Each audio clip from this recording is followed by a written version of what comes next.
You are listening to The Michael Lodge Show. Wealth, business, and taxes. Oh yeah, and some politics. Let's get started.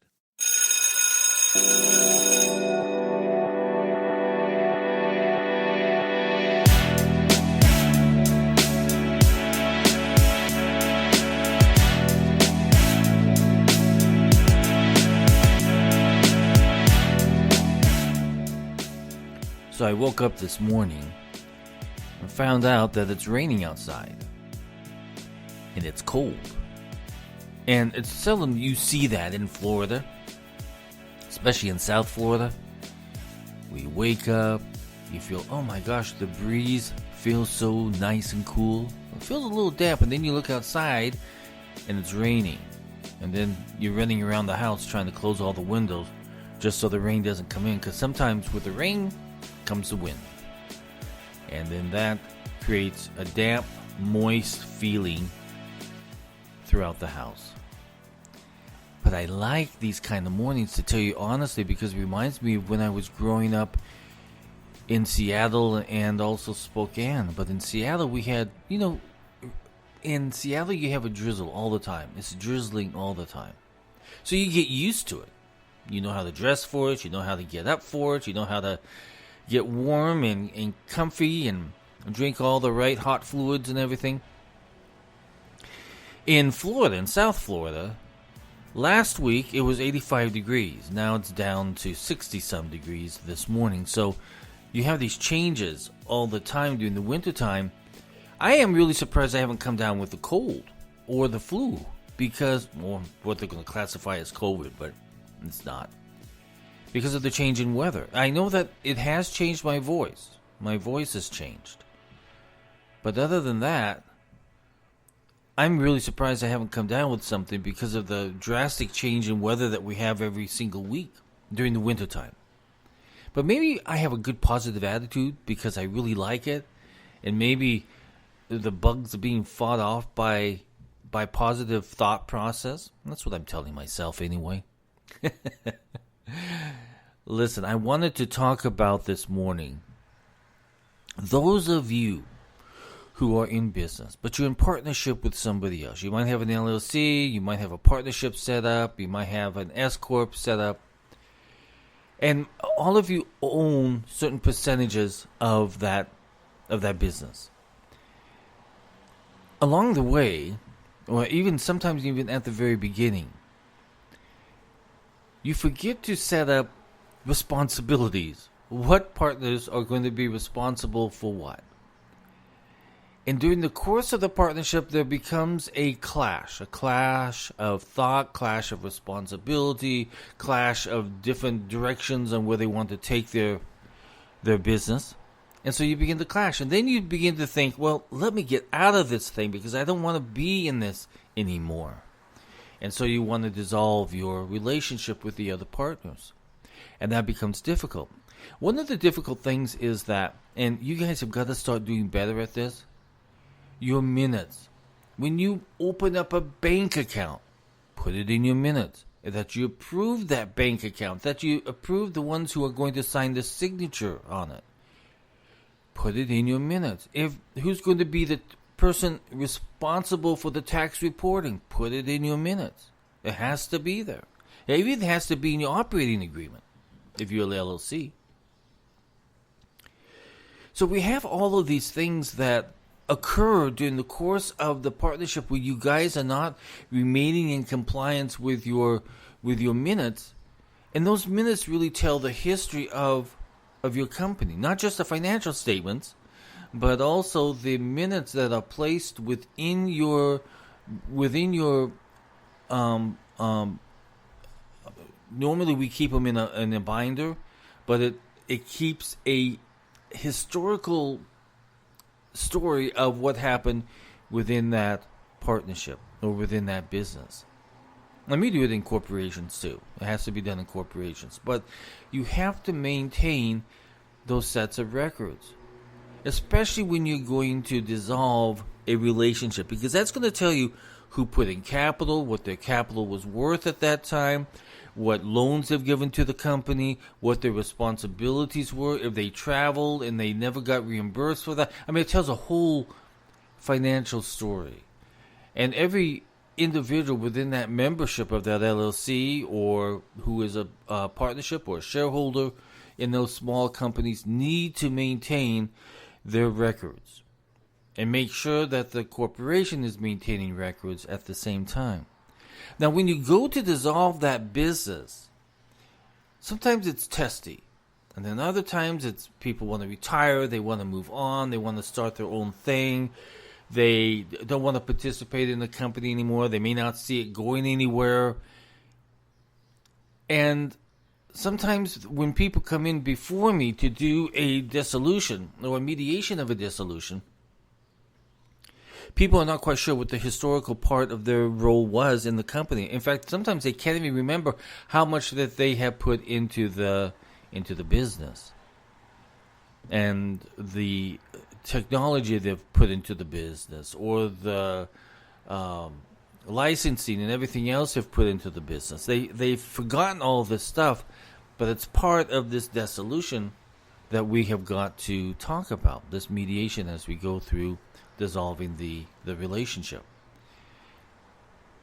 Now, it doesn't have to be ugly. It doesn't have to be mean. It doesn't have to be any of that, but it has to be fair.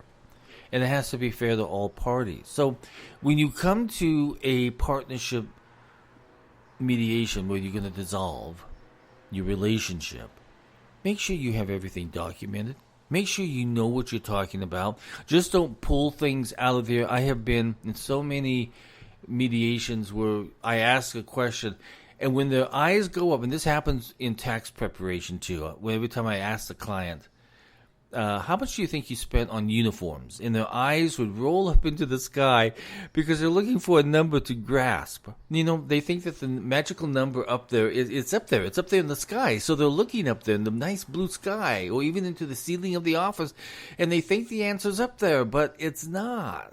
It's a made-up number. So don't make up your numbers. Come in with the numbers that you are expecting to have, that you're going to put on the table, and what you want out of the mediation in dissolving this partnership. Now, a lot of you hear that train, the train's going by. Every morning the train goes by. It's usually when I'm on this podcast. But one thing I like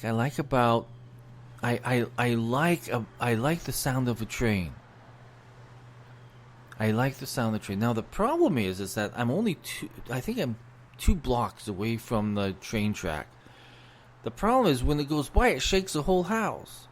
I could tell it was coming because my screen began to shake. I thought, uh-oh. And sure enough, it did go by. But let's get back to the partnership dissolution as the train continues to honk its horn. Well, I guess it's not honking, right? It's blowing your horn. When you're a engineer, you blow that horn. So come prepared for the mediation. Know exactly what you want to get out of it. Sometimes people just want to walk away. But they want that ability to say, I'm not going to be held responsible for anything that you guys do. And sometimes we have to put that into the agreement, the memorandum of understanding. But it doesn't have to be mean. It doesn't have to be snide. It doesn't have to be. I hear this a lot. Well, remember when I did this and when I did that? They've been keeping score of what they've done, but they've kept no score, no records of anything that they actually did do, and what the costs were, and how much money they put into the partnership or into the LLC as a member. Every single LLC operating agreement, and even the partnership agreements, have statements in there that shows who is responsible for what. And if you are responsible for the taxes, make sure you come into the mediation with a resignation that you are resigning from that role, or that you're resigning from the management part of that LLC or partnership or S Corp or C Corp, whatever you're doing. But make sure that you have documented everything and that you're willing to sit down. You've got options on the table because you really do want to resolve this quickly so that you can move on to other things. But you have to be prepared. And I tell this with every single one of my. In fact, I even put it out on my social media today that if you want a successful mediation, first of all, you've got to listen and you got to write down everything that's being said that's important to you. The other thing is that you have got to come in with an option. You've got to come in with an offer of some sort. You have got to be able to, within the first 15 minutes of appearing before me in mediation, give me your 15-minute opening statement of what you want done in this mediation. What happened, what you want done, and how you want it resolved. Then you listen very carefully to the other side, take notes on what they're saying, and then we begin the negotiations. But it can be done very quickly, very nicely, if you are prepared. I love people who are prepared. I have people that come before me that are so great at being prepared that the mediation only lasts like half an hour. When I have booked 4 hours, it ends up being a half an hour because they are so well prepared. The other side accepted, and we moved on. But then there are other people who are so unorganized and so unorganized in their train of thought, and they're not quite sure what they want to do in the mediation, that it takes forever just to drag it out of them. And sometimes as a third party, I'm the one that has to drag out the information from these individuals. I love business mediation. I really do. And sometimes we have two issues that happen. One, business partners are pissed off at each other, and they're saying exactly the same thing, but in a different way that no one else understands because no one is listening. And if they were to sit down, I have resolved so many partnerships where people were so angry at each other, but when we got done, we had a very clear objective of what each partner was going to do. And they felt so much better because now they knew what their role was in that business. And that's the biggest problem with a lot of partnerships out there. A lot of business organizations is that the individuals who own the business don't know what their role is. And they get very confused, they get very frustrated, and then ends up being with them being really pissed off. But we can resolve that. But then there are other individuals who just want to completely get out of it because he's not comfortable with it or they're not comfortable with it. They want to move on to their own thing, a big jig, or whatever they're going to create. They don't have a good working relationship with the other partner because of management style or something. So sometimes it's better that they leave because there's going to be a lot of negative animosity and everything else going. Listen, when there is a dispute within a business, everybody knows about it. Everybody. From the people down in the warehouse all the way up to the board of directors, they always know about it because conflict within a business not just affects the 2 people or 3 people who are having the conflict, but it affects everybody around them. It becomes a circle around them, and it grows more and more and more, that circle does, because the anger and the frustration is growing more and more from the people that are in conflict. So conflict also creates a lot of financial stress because the other people around these conflicting people don't know what to do. They're being told 3 and 4 different things. They don't know even what their role is anymore because of the conflict that is going on between the partners. And that costs money because people slow down on their productivity. They waste time. They're sitting there not knowing what to do because they don't know in which direction they're supposed to go on the project because there's too many hands in there. And the conflict is controlling the communication process of not even existing. So the faster that you resolve that conflict within a business, the better it is.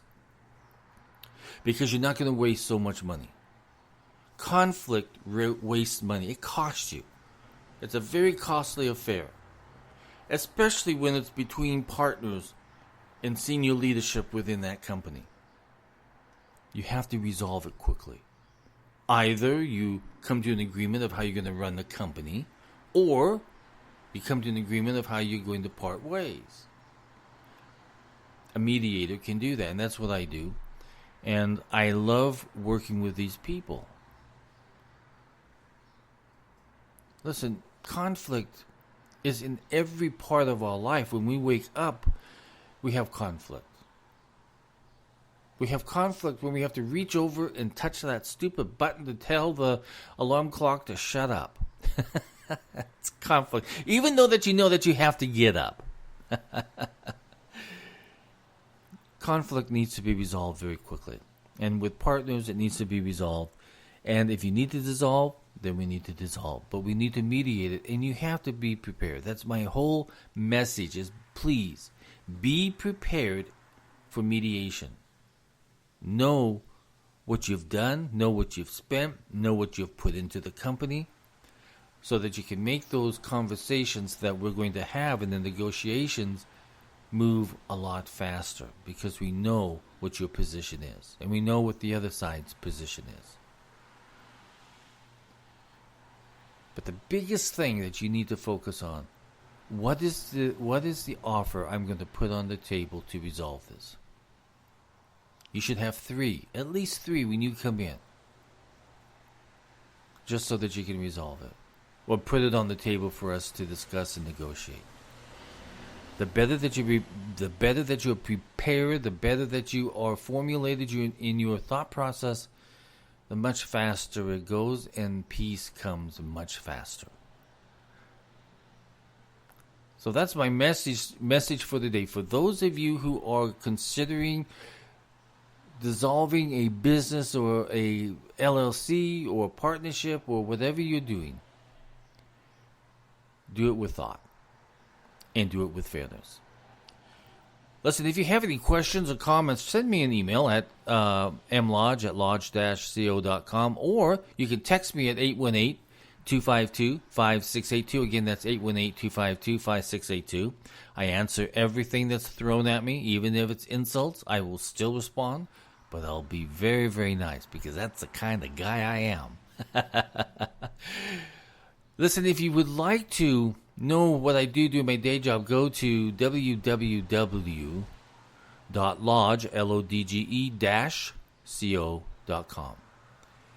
If you would like to support me, if you like my content and my podcast, support me. Go to www.buymeacoffee.com /Michael Lodge. I'll do that again because I did it bad. www.buymeacoffee.com /Michael Lodge, LODGE. I hope everybody goes out and has a great and wonderful day. I don't know where you're at. Maybe you're getting snow. I love snow. Oh, I wanted to tell you something, and that is, this is a brand new week. Put all the news and all the craziness to the side. Focus on what you need to get done. Write down this morning when you wake up, or whenever you hear this, write down what your objectives are for today. If you have a journal, I keep a journal. Write in your journal what your objectives are today, and as you accomplish them, check them off. But remain focused on your business. Don't get involved in what's happening on the markets. Don't get involved in all of the slanderous details that come out of the social media and also the mainstream media. Put that to the side. Don't listen to it today. Take one day off at least, because on this Monday, you need to focus on what you need to do. 2021 is going to be a tough year. So the more that you focus and get away from all of this nonsense, the better that you will be at being a business person. Put your plans together each day. Put your objectives of what you're going to do for that day and for the week, and get it done. Forget about social media. Forget about all the news outlets that are spreading out nothing but gobbledygook. Focus on you. Focus on your business. Focus on those that are around you in your business. And that's when you will see success. Don't get involved in all the other nonsense of this big old world. Focus on what you're doing today. We're already in February. Hello, February. You came fast. 1 month already has gone. Now we're down to 11 months of the year. And slowly but surely, I'm telling you, this is going to go by fast. 2021 is going to be a tough year because we don't know what the economic plan of the Biden administration is. We don't know what the economic plan of our local governments are. So we have to remain focused on what we need to do in your business and within your community. That's it. That is it. That's all you have to do. Make it simple. Simplify your life and get rid of all this other nonsense. This is Mike Lodge. I'll talk with you soon. God bless.